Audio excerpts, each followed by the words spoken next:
All right, welcome back. We're going to do a couple of items with this one. What I'm going to do is add some exogenous variables. So first, what is an exogenous variable? It means that it's one not determined by the graph. It's a given.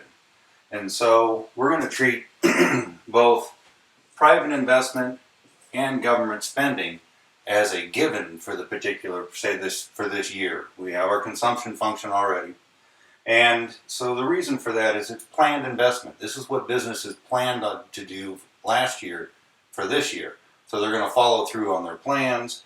And consequently, it doesn't depend on income or real GDP.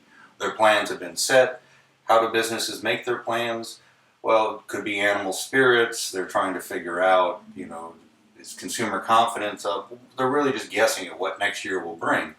And so some things make them more pessimistic than others, and obviously interest rates can have an impact on that as well. But so what we're going to do is add in investment. I'm going to use this as a green line right here.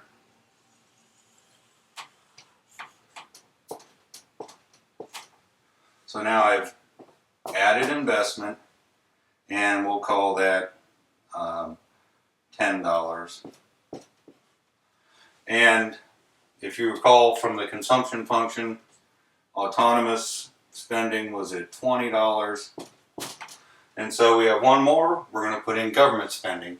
Now I want to talk about government spending for a minute. This is not income redistribution, where they take from one person and give it to another one, food stamps, etc., things along those lines.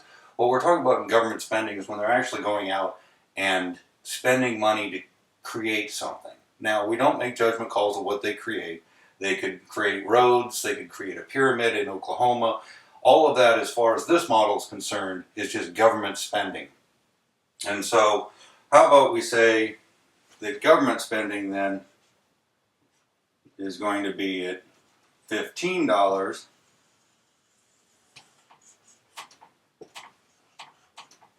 And it is also, just like investment, it is fixed depending on the economy, or does not depend on real GDP, because it's what they collected in taxes, what they planned on spending. So now we can add these two.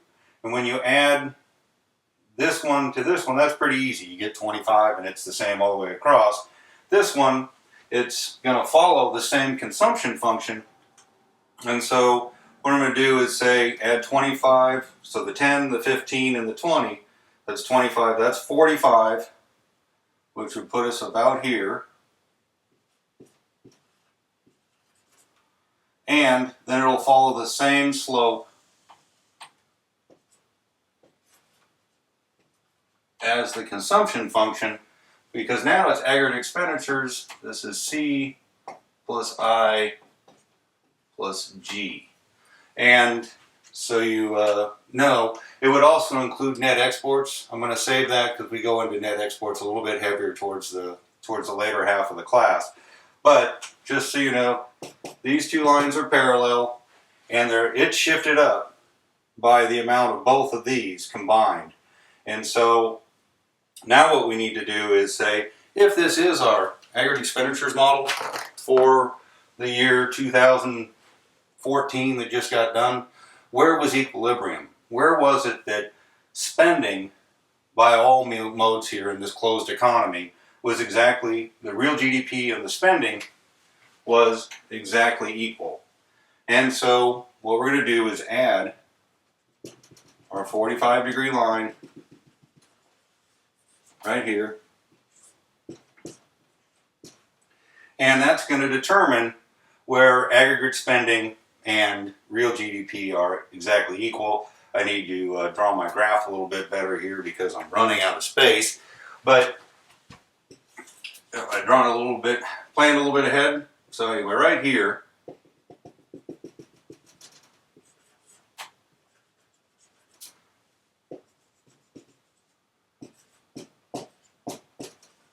is where aggregate expenditures in the economy exactly equal real GDP. And so why is this important? Well, this is equilibrium. Because if you think about it, businesses planned a certain amount of investment, and government planned a certain amount of investment, and consumption has its own